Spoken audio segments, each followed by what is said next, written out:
ប៉ុន្តែមិនមែនត្រូវត្រង់ហេតុដែលអ្នកឯងនិយាយសំដៅនោះទេព្រានពោលថាព្រះគោតមដ៏ចម្រើនគ្មានគ្រឿងបរិភោគទេតើព្រះសម្មាសម្ពុទ្ធទ្រង់ត្រាស់តបថាមនាលព្រានពិតមែនមានហេតុជាទំនងគួរឲ្យអ្នកផងគេថា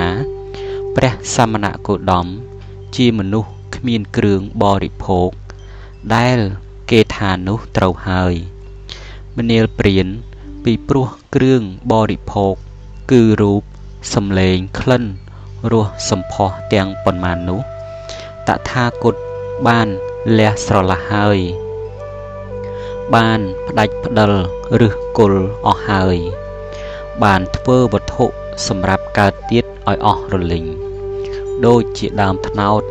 ដែលគេក្របែលកោះរំលើងឲ្យលែងដោះតទៅទៀតហើយជាធម៌លែងមានបែបភាពតទៅទៀតហើយជាធម៌មិនមានកំណើតតទៅខាងមុខទៀតទេមនាលព្រានដែលអ្នកផងគេថាព្រះសមណគោតមជាមនុស្សគ្មានគ្រឿងបរិភោគនោះគឺជាសម្ដីត្រូវត្រង់ហេតុនេះឯងប៉ុន្តែមិនមែនត្រូវត្រង់ហេតុដែលឯងនិយាយសំដៅនោះទេព្រានពោលថាព្រះគោតមដ៏ចម្រើនជាអ្នកពោលពាក្យខាត់កិច្ចការថាមិនត្រូវទេតើព្រះសាស្តាទ្រង់តបថាមនាលព្រានពិតមែនមានហេតុជាទំនងគួរឲ្យអ្នកផងគេថាព្រះសមណគោតមជាអ្នកពោលពាក្យខាត់កិច្ចការថាមិនត្រូវធ្វើដែលគេថានោះត្រូវហើយមនាលព្រានព្រោះតថាគតប្រកាន់និយាយហាមឃាត់ថាមិនត្រូវអ្នកណាមួយធ្វើកាយទុច្ចរិតវិជ័យទុច្ចរិតមโนទុច្ចរិតឡើយ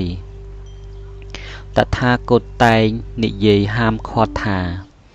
មិនត្រូវអ្នកណាមួយធ្វើនៅធម៌ទាំងឡាយជាអកុសលដ៏អាក្រក់ច្រើនប្រការនោះឡើយមនាលព្រាន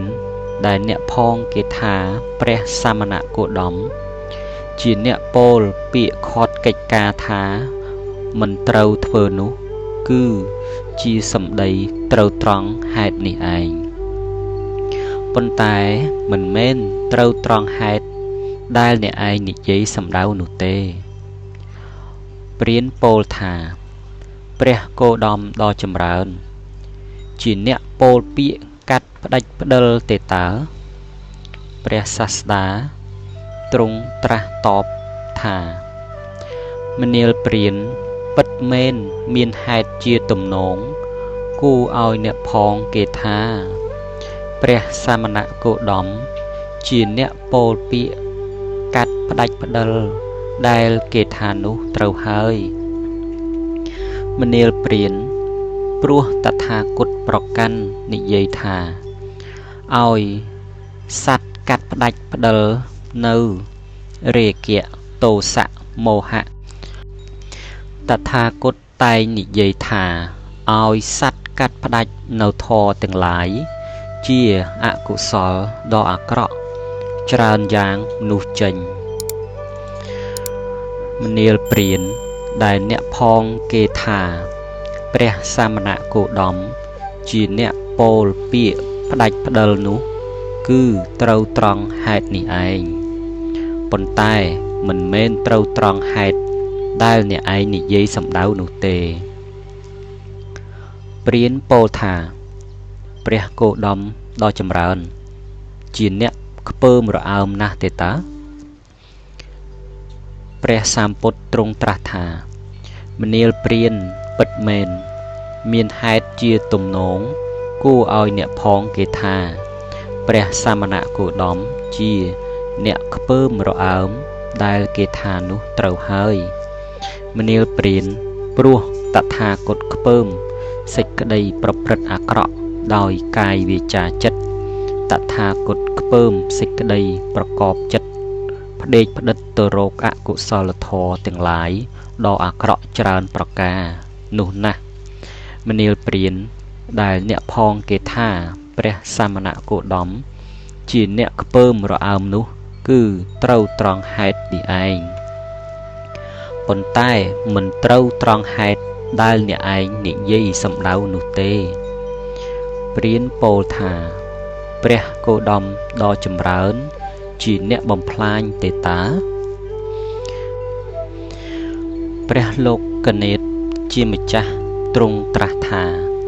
មនាលព្រានពិតមែនមានហេតុជាទំនងគួរឲ្យអ្នកផង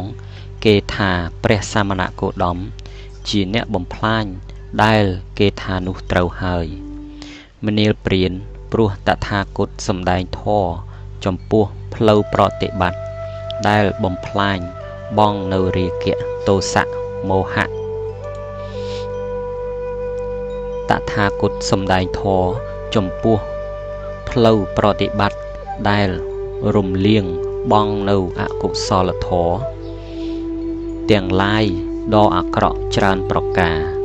មនាលព្រានដែលអ្នកផងគេថាព្រះសមណគោតមជាអ្នកបំផ្លាញនោះគឺត្រូវត្រង់ហេតុនេះឯងប៉ុន្តែមិនមែនត្រូវត្រង់ហេតុដែលអ្នកឯងនិយាយសម្ដៅនោះទេព្រានពោលថាព្រះគោតមដ៏ចម្រើនជាអ្នកដុតកម្ដៅទេតាព្រះសัพពញូជាម្ចាស់ទ្រង់ត្រាស់ថាមនាលព្រានពិតមែនមានហេតុជាទំនងគួរឲ្យអ្នកផងគេថាព្រះសមណគោតមជាអ្នកដុតកម្ដៅដែលគេថានោះត្រូវហើយមនាលព្រានព្រោះតថាគតប្រកាន់និយាយថាការប្រព្រឹត្តអាក្រក់ដោយកាយវាចាចិត្តជាទីតាំងនៃសេចក្តីក្តៅក្រហាយជាអកុសលធម៌ដ៏អាក្រក់អកុសលធម៌ទាំងឡាយដ៏អាក្រក់ដែលជាទីតាំងនៃសេចក្តីក្តៅក្រហាយនោះបើអ្នកណាបានលះបង់ស្រឡះហើយបានផ្ដាច់ផ្ដិលឬគល់អស់ហើយ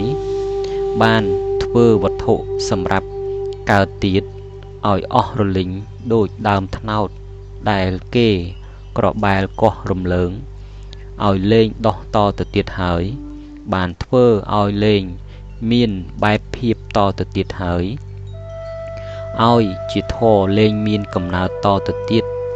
ខាងមុខទៀតហើយតថាគតហៅអ្នកនោះថាអ្នកដុតកម្ដៅមនាលព្រានអកុសលធម៌ទាំងឡាយដ៏អាក្រក់ជាទីតាំងនៃសេចក្តីក្រហាយនោះតថាគតឯងបានលះបង់ស្រឡះហើយបានផ្ដាច់ផ្ដិលឬគល់អស់ហើយបានធ្វើវត្ថុសម្រាប់កើតទៀតឲ្យអស់រលីងដូចជាដើមត្នោតដែលគេក្របែលកោះរំលើងឲ្យលែងដោះតទៅទៀតហើយបានធ្វើឲ្យលែងមានបែបភាពតទៅទៀតហើយឲ្យជាធរលែងមានកំណើតតទៅខាងមុខទៀតហើយមនាលព្រានដែលអ្នកផងគេថាព្រះសមណគោតមជាអ្នកដុតកម្ដៅនោះគឺត្រូវត្រង់ហេតុនេះឯងប៉ុន្តែមិនមែនត្រូវត្រង់ហេតុដែលអ្នកឯងនិយាយសម្ដៅនោះទេព្រានពោលថាព្រះគោតមដ៏ចម្រើនជាមនុស្សឥតកំណើតទេតា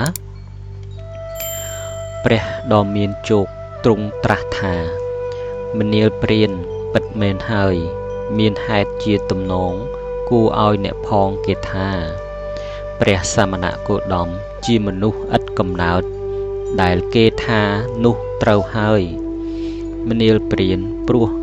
កិរិយាដេកក្នុងភពទៅទៀតដំណើរកើតក្នុងភពទៅមុខទៀតបើអ្នកណា